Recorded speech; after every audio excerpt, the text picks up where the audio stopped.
Alright, so good day guys! For today's video, bumiyahe ako papunta Mindanao. And kasama ko nga pala si Ma'am Tel and Ma'am Marinel. And first time ko din pala sasakay sa eroplano kaya hindi ko alam paano gagawin dito. Kaya tamang sunod lang ako sa kanila. Kaya sobrang happy ako dahil makakasakay na ako sa eroplano. Sheesh! Kaya lagi kong iniisip kung ano yung feeling na nasa eroplano ka na, lalo-lalo na kapag umangat at nasa taas ka na, ano yung makikita mong view. And syempre yung pababa. Kaya sobrang excited ko talaga guys.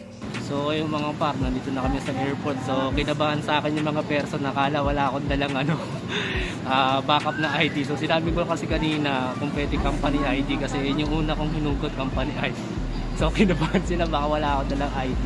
And habang nag-aantay kami ng oras ng flight namin, so bumili muna kami ng pagkain para may laman yung tiyan namin. At grabe naman yung mga presyuhan dito guys, so napakamahal. At nagkaroon pala na 1 hour delay nga pala yung flight namin. So medyo na late yung flight namin, so okay lang yon.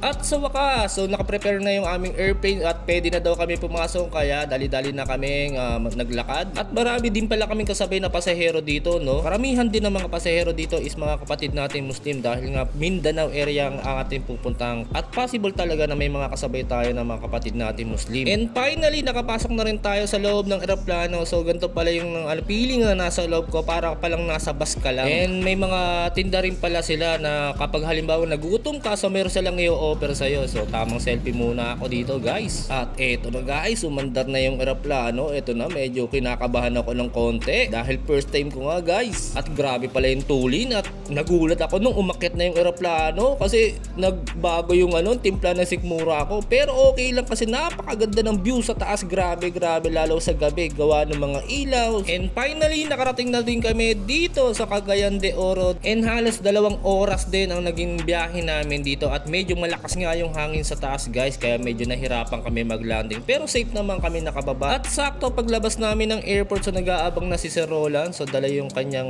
sasakyan. So thank you Boss Roland sa pagsundo sa amin and sa pag-tour dito sa Mindanao area. So masasabi ko talaga na napakaganda dito guys. So ito lang muna yung ating first part ng ating video. So marami ka pa kayong aabangan kasi nga marami tayong napuntahan dito. So lalo na yung mga kinainan natin. So grabe yung mga pagkain namin dito guys.